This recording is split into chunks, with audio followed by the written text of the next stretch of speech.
Buenas noches, bienvenidos a Ese Maldito Vicio, el podcast de los escritores malditos. En esta edición tenemos como invitado a JJ Maldonado. Él es autor de Cis Barral y ha publicado recientemente su libro Emails para Roberto Bolaño. JJ, ¿qué tal? Buenas noches, bienvenido a Librería de Lima. ¿Qué te parece tu segunda visita a la Librería de Lima? Bueno, ya debe ser más de la segunda, porque ya he venido otras veces como lector, como buceador, a ver los libros que hay aquí, me parece increíble. Es muy raro ver en el centro de Lima librerías con estantes que lleguen hasta el techo. Entonces me parece súper genial estar acá en un espacio que parece un laberinto, en ¿Qué el que has, te puedes perder, ¿no? qué has encontrado en tus indagaciones, en tus buceos? He encontrado varios libros que me interesaban. Yo consumo más literatura. Por ejemplo, conseguí algunos libros de Dennis Johnson que me gustan mucho, los cuentos, algunas novelas en algunas ediciones que no encuentras así nomás en otros lados. Eh, También he encontrado algunos libros de Jorge Volpi que ya están descatalogados, entonces se pueden encontrar cosas muy interesantes por aquí. Unas joyitas en la Librería de Lima. Súper, súper, súper. Vayamos a la pregunta clásica del programa. ¿Quién o quiénes serán tus escritores malditos favoritos? En principio yo tengo un poco de cosas cuando me preguntan sobre el tema de los escritores malditos, porque creo que los escritores malditos ya no son tan malditos, o ya no existe la figura del escritor maldito O ya porque no está, quedan. o ya no quedan, porque están institucionalizados en cierta manera, Ujú. ¿no? Pero si tuviera que elegir algunos de los antiguos, de estos escritores que realmente tuvieron vidas así extremas, son dos o tres quizá. Pienso en Gregory Corso, un poeta de la generación Beat que estuvo en la cárcel, que tuvo una vida muy agitada, con enfermedades incluso, con unos libros que son para mí canónicos, que como Gasolina o Feliz cumpleaños de la muerte, que creo que es uno de mis escritores malditos o mis poetas malditos favoritos. Y otro en lengua española podría ser Leopoldo María Panero, ¿no? Sobre todo con su libro de poemas que es eh, Poemas desde el manicomio de Mondragón, ¿no? Me parece que es así. Creo que estos dos poetas de alguna manera demuestran el espíritu del malditismo, de la condena, eh, y aunque llegaron de alguna manera a ser institucionalizados, todavía mantienen esta idea de la oscuridad, ¿no? De ese pozo, que a partir de ese pozo nace o sale una pequeña luz, ¿no? La luz de la poesía, que nos puede impactar a todos los lectores. Ujú.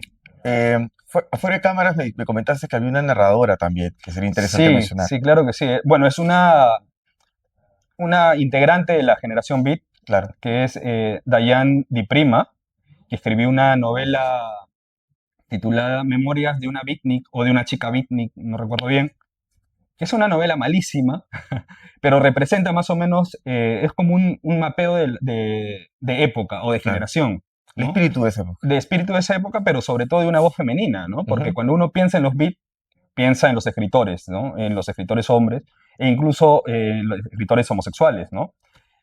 Pero muy poco se piensa en escritoras. Entonces, eh, Diane Di Prima creo que es una escritora que más o menos logra hacer una pequeña geografía dentro de Memorias de una beatnik. Y porque es un libro malo, creo, al menos yo como pienso así, es que está lleno de manera exagerada de sexo, ¿no? Que lo utiliza como una especie de efectismo, ¿no? Pero también te decía que era como una suerte de, quizá, de respuesta a lo encorsetado que estaba o cómo se veía la mujer en estas épocas, ¿no? Estaba la liberación del feminismo, la mujer como que estaba buscando liberarse de todo el peso de la tradición machista. Entonces creo que responde mucho a esa época, ¿no? Ahora ya como que podría quedar un poco rancio también la idea en literatura, ojo, de Claro. solamente pensar que a partir de la exacerbación del sexo puede ya darte una calidad literaria. Creo que no. Vayamos ahora a tu reciente novela Emails para Roberto Bolaño. ¿Te molesta que te encasillen como un escritor que hace metaliteratura? No me molesta porque, bueno, ya también tengo otros libros que responden a, o atentan contra esa respuesta, ¿no? Yo creo que cada libro es un proyecto y cada proyecto responde a sus propios intereses, ¿no? He escrito libros sobre animes, por ejemplo, ¿no? He escrito libros sobre temas ya más de contexto geográfico de barrio, ¿no? Entonces, yo creo que cada libro necesita su propia voz poética o su propia búsqueda y este libro necesitaba una búsqueda. Creo que no es metaliteraria, porque yo no considero este libro metaliteratura. Yo siento que la metaliteratura habla de la literatura. Claro. En este caso yo estoy hablando de escritores, que no es lo mismo hablar de escritores que hablar de literatura. Hablo de las miserias de los escritores, de las obsesiones de los escritores, de cómo los escritores pueden tener sus puntos luminosos, pero también sus lados abyectos, ¿no? Como un escritor puede ser un desgraciado y puede ser una buena persona, puede ser un tipo aburrido y puede ser un tipo gracioso, porque los escritores son eso, son pequeños claroscuros caminando por el mundo, que a veces es mejor no conocerlos, ¿no? Yo siento eso, que es mejor no conocer a los escritores porque te puede romper la ilusión de lo que tú creíste que era un escritor, ¿no? Entonces, yo más bien apunto a la parte vitalista, a la parte del relato, a la parte narrativa, del Sí. humor, ¿no? Tomarles el pelo.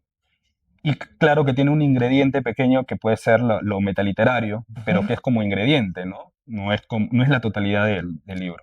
Si hubiera un One Piece en la narrativa peruana, Ah, mira tú. ¿quiénes entrarían en ese One Piece para Eh, ti?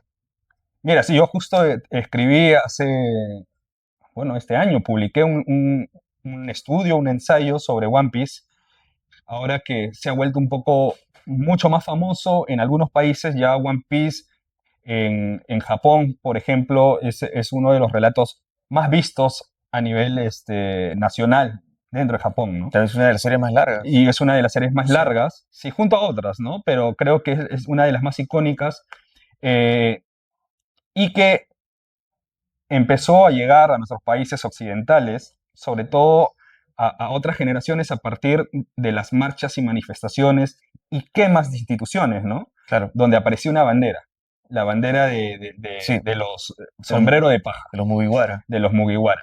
Entonces, a partir de eso, yo creo que se empezó a tener un impacto más fuerte dentro del imaginario peruano, porque habían periodistas incluso que se preguntaban, ¿Qué es eso? ¿qué es eso? ¿De dónde sale? Sí, Y la juventud, los chicos mucho más jóvenes, ya conocían esos códigos, hablaban de esas, eh, esos digamos, símbolos. de Sí. esos símbolos o de esa potencia narrativa, ¿no? Ujú.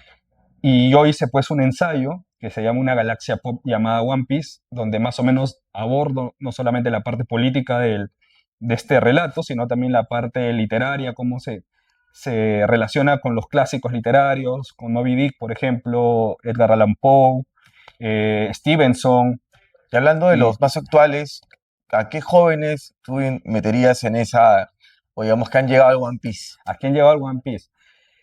O Eh, están en camino al One de Piece. escritores peruanos, dices, Claro, peruanos, digamos, que están publicando recientemente. yo creo que no tendría, o, es que yo creo que recién están empezando a salir los libros Ajá. y pensar es que yo lo sentí el One Piece como una especie de totalidad, Ujú. ¿no? Y en esa especie de totalidad yo más bien pensaba, y eso lo trabajé en el ensayo, en Mario Vargas Llosa. Claro. Entonces ya cuando hablamos de Vargas Llosa hablamos de un universo mayor, ¿no? Y entonces se me haría más difícil pensar en constelaciones que están empezando o pequeños planetas, ¿no? Que están empezando a orbitar. Porque si ya tengo una constelación mayor como Vargas Llosa, yo creo que Vargas Llosa sí estaría dentro de esa galaxia. O Miguel Gutiérrez, ¿no? Patricia de Sousa, también pienso.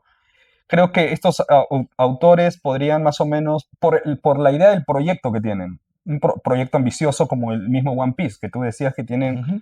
más de 1000 capítulos, ¿no? Y Podríamos decir también incluir de repente a Verástegui, ¿no? Con su ética, que claro, también claro. él ha escrito de todo, ¿no? Yo creo que sí, me parece que Verástegui también podría, es que yo pienso que Verástegui es como uno de los místicos de Hora Cero, y como místico es excesivo, ¿no? Sí, Excesivo no solamente en su poesía, sino también en sus tratados, en sus ensayos. Entonces creo que Verástegui también podría ser una voz desbocada, incluso también el mismo Pimentel en algunos momentos, en forma, no tanto en obra, sino en forma, porque es desbocado Pimentel, ¿no?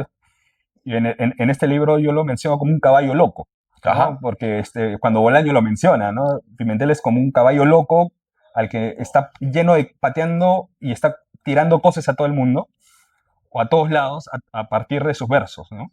Entonces yo creo que sí, Hora Cero, o pensaría eso, más bien que Hora Cero está dentro de la constelación One Piece, o mejor dicho, One Piece está dentro de la constelación Hora Cero. genial. Ya que hemos hablado de los Hora Cero, bueno, entre los, ya por gustos personales, entre Pimentel, Veraste y Juan Ramírez Ruiz, con cuál te quedas? Uf, yo me que Cuál es tu Luffy? Mira, ¿quién es el capitán? Dices. Ajá, Mira, por un tema porque lo conocí, porque lo entrevisté, porque he ensayado sobre él y porque creo que también aparece en el nuevo libro que estoy escribiendo con un personaje, es Enrique Verástegui. Yo lo conocí a él cuando yo era muy joven, cuando estaba haciendo periodismo y, y tuve, o sea, lo pude conocer y hablar y me enseñó mucho, o sea, me enseñó de música, por ejemplo, Iron Butterfly, lo escuché gracias a él, porque ah, él me dijo, mira, tienes que escuchar sí, Iron era Butterfly. psicodélico. Sí, yo tenía 19 años cuando lo conocí a Verástegui. Entonces me dijo, escucha esto. A Pink Floyd ya lo había escuchado, pero conversando con Verástegui redescubrí a Pink Floyd, ¿no? Ujú. Entonces creo que por eso, y porque Los Extramuros del Mundo me parece una obra o sea, inicial, fundacional. Me gustaría jugar con el título de este ensayo de la ensayista o la historiadora que entrevistaste hace poco, ¿no? Yo creo que Los Extramuros del Mundo es una violencia fundacional, Genial. ¿no? Ujú. De Hora Cero. Entonces me quedo con Enrique Verástegui. Genial. Ahora que, bueno, que hemos hablado de Veraste y los infras, hay una pelea que, bueno, Ah, que sí, una como el pelea año. como el año que realmente, Vladimir dice que nunca existió esa pelea, que era una pelea epistolar, que Sí. ahora suena un poco ya risible, ¿no?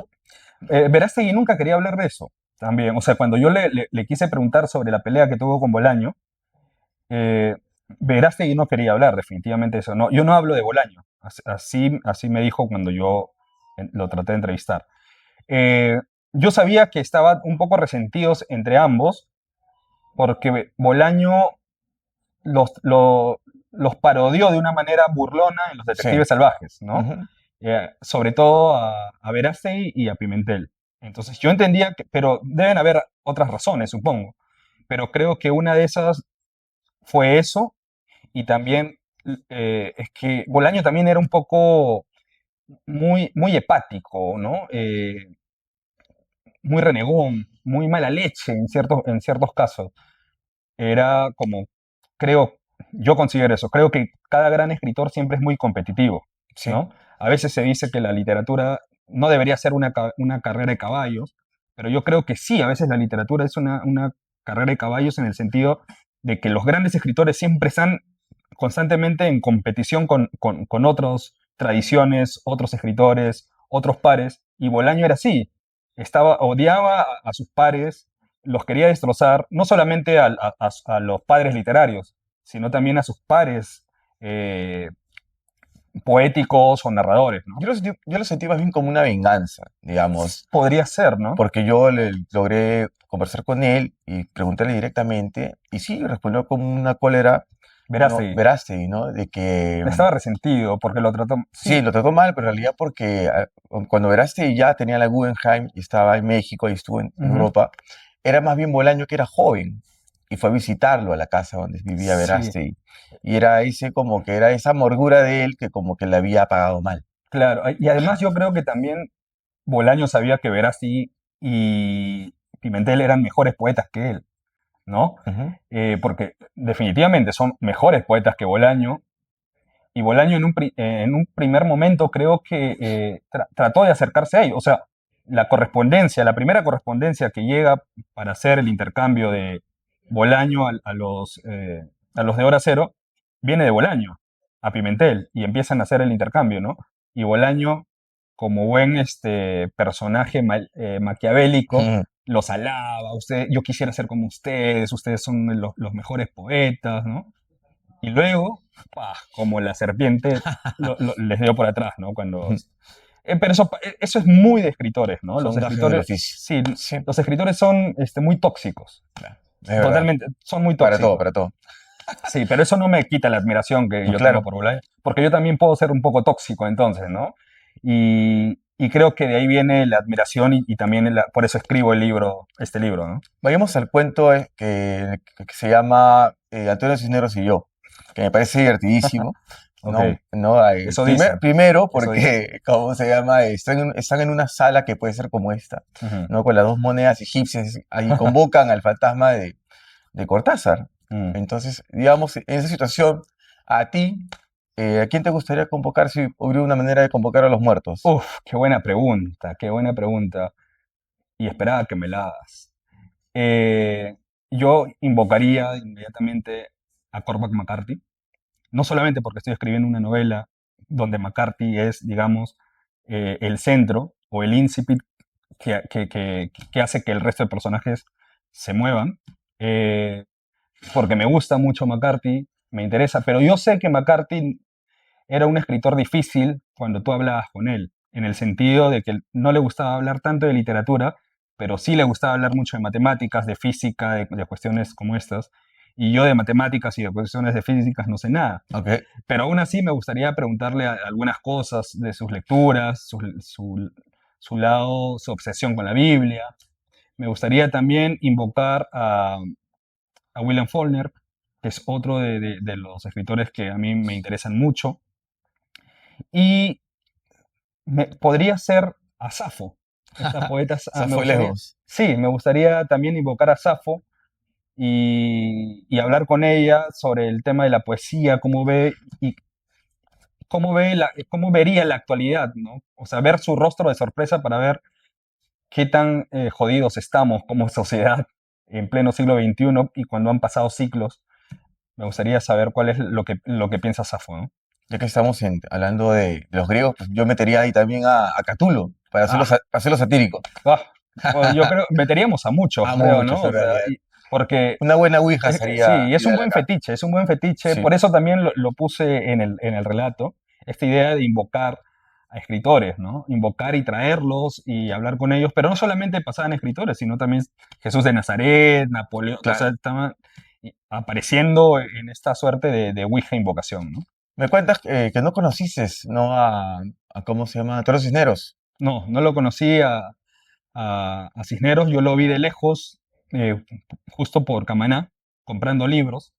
Yo era muy chico, tenía 19 años, me vine, creo, era verano, eh, y lo vi de lejos y para mí parecía, o sea, esa época los escritores para mí eran como pequeños actores, ídolos, ¿no? Yo lo vi como un actor de televisión, parecía una cosa así. Yo estaba con mi skate, con mi mochila, con unos shorts y unas botas, creo, en esa época, polo mangacero. Y estaba buscando algunos libros, creo que a Carver, cosas así, o Fuguet, no recuerdo muy bien, pero lecturas de iniciación, y lo vi al Torbellino, Ajá. Cisneros, moviendo, comprando libros, hablando, haciendo chistes con los libreros, tomándoles el pelo, porque era así, ¿no? Parecía una fuerza volcánica, y eso me intimidó, ¿no? Me intimidó. Nunca lo llegué a conocer, he escuchado este relato que aparece ahí, nace de una composición de historias y experiencias que yo voy robando a distintos amigos que me han contado, ¿no? Pero sí, pues como poeta sí lo he leído mucho, como cronista, el arte de envolver el pescado, que me parece interesante, lo leí en la facultad cuando estudiaba periodismo, me Tiene un pareció muy programa, ¿no? interesante. Las También, crónicas del oso hormiguero. también, por ejemplo. Entonces creo que todo eso hizo que yo de alguna manera me acercara a Cisneros. Eh, Quizá como el personaje no sea mi poeta favorito, Ujú.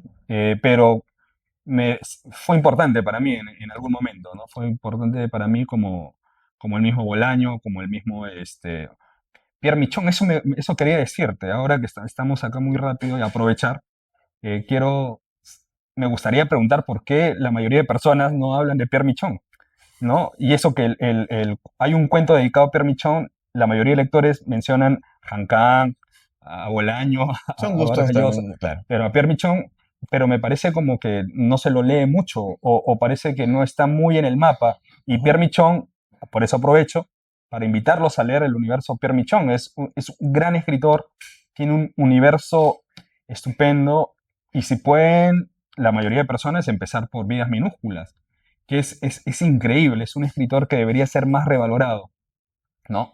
Genial. Ojalá que en algún momento, Puede ser esta la oportunidad para empezar a leerlo. ojalá que sí. Vayamos a las dos últimas preguntas, Dale, dale. un poco más veloz.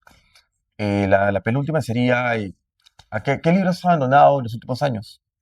Uf, mira. Eh, Quizá no en los últimos años, pero recuerdo uno que abandoné Sí, varias veces. Y, sería. y es raro porque yo siento que tendría cierta conexión con ese escritor o mi literatura podría ir con esa misma voz, ese mismo camino que Celine, ¿no?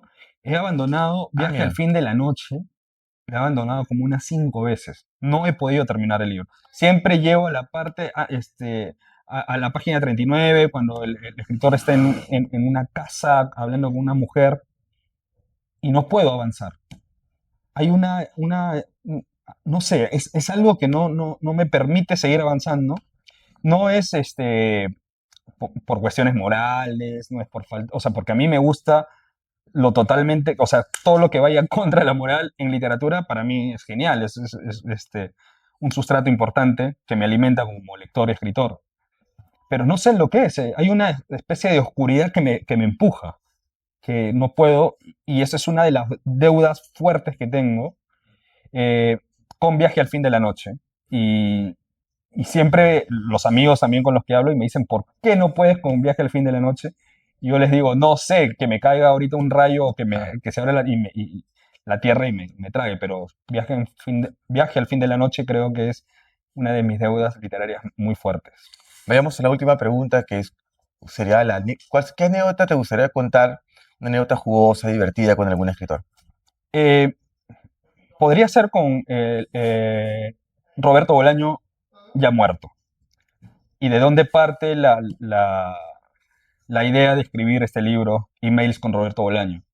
Yo cuando estaba en Barcelona estaba haciendo una maestría, estaba con bueno, un grupo de amigos, como una pequeña familia, pero de alguna manera uno cuando está lejos siempre está atacado por la nostalgia, por la ansiedad, por las cuestiones de qué va a pasar contigo, ¿no?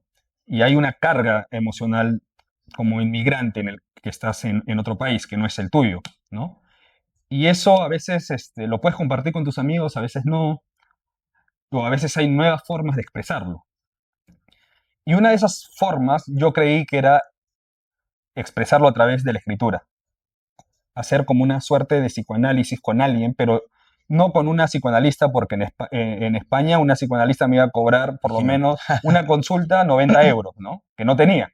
Entonces la única forma que pensé de hacer este ejercicio de psicoanálisis era escribiendo una carta o un email. Y pensé que hacerlo con Roberto Bolaño, porque era uno de los escritores que más me gusta, y yo sabía que ya estaba fallecido, porque él falleció hace muchos años, que no me iba a contestar y que iba a ser una manera fácil de poder librarme de todo ese peso oscuro que tenía. Eh, Empecé a googlear, a buscar el email Ajá. y apareció un correo, creo que era R Bolano, 666, una cosa como esa. Muy Bolaño, muy Bolaño. Ya. Y entonces dije, bueno, esta debe ser, cotejé y me salían varias entradas que parecían que era verdaderamente el correo de Roberto Bolaño. Y entonces le escribí la carta sobre mis temores, mis frustraciones como escritor, que quería publicar, que no, le escribí todo. Y le mandé el correo. Y dije, bueno, me sentí más libre, me fui a dormir. Al día siguiente abro mi correo o Ujú, reviso el correo y Roberto Bolaño, muerto, o este correo me había contestado. ujú. Y yo me quedé como congelado, asustado. Roberto Bolaño está muerto, ¿cómo me puede responder un correo? Lo abrí y lo primero que vi fue un troll face, el meme, ¿no? El meme del troll face. Entonces le volví a escribir y me volvió a enviar otro troll face. Y le volví a escribir y otra carita de... Yo pensé, alguien se está burlando de mí. Y como en Barcelona, los escritores, casi todos los escritores que viven en Barcelona han tenido una experiencia o conocieron a Bolaño, yo le pregunté a uno de ellos eh, si este correo es el de Roberto Bolaño. Y lo dijo, no, esto no es el correo de Roberto Bolaño, ¿qué es eso? Y me dio el verdadero correo de Roberto Bolaño. Ya. Entonces lo que había pasado era que yo había estado enviando correos tristes, ¿no? A una cuenta fake y esa cuenta fake había estado burlándose de mí todo el rato, ¿no? Entonces creo que de esa manera, a partir de eso yo ya tengo la idea, dije, bueno, emails con un Roberto Bolaño, pero este Roberto Bolaño no es fake, este Claro. Roberto Bolaño es real, ¿no? Entonces a partir de eso viene la idea de escribir emails con Roberto Bolaño. Muchas gracias por tu tiempo, No, gracias a ti, ha sido muy JJ. divertido. Buenísimo. JJ, uno de tus personajes, bueno, habla en glílico, ¿no? En el cuento justo del que hablábamos, ¿no? Hay esta pelea entre Cortázar y Cisneros. Cisneros, donde se meten la madre en glílico. Pero en esta ocasión me gustaría que hagas hacer un juego y que despidas el programa con la frase clásica en glílico. Listo, ¿Sale? Vamos. vamos a intentarlo. Dale, dale. No te desvicies de la letruria. Seguí viciándote de la lecturama. Hasta una próxima edición de Ese Maldito Vicio, el podcast de los escritores malditos. Muy buenas noches.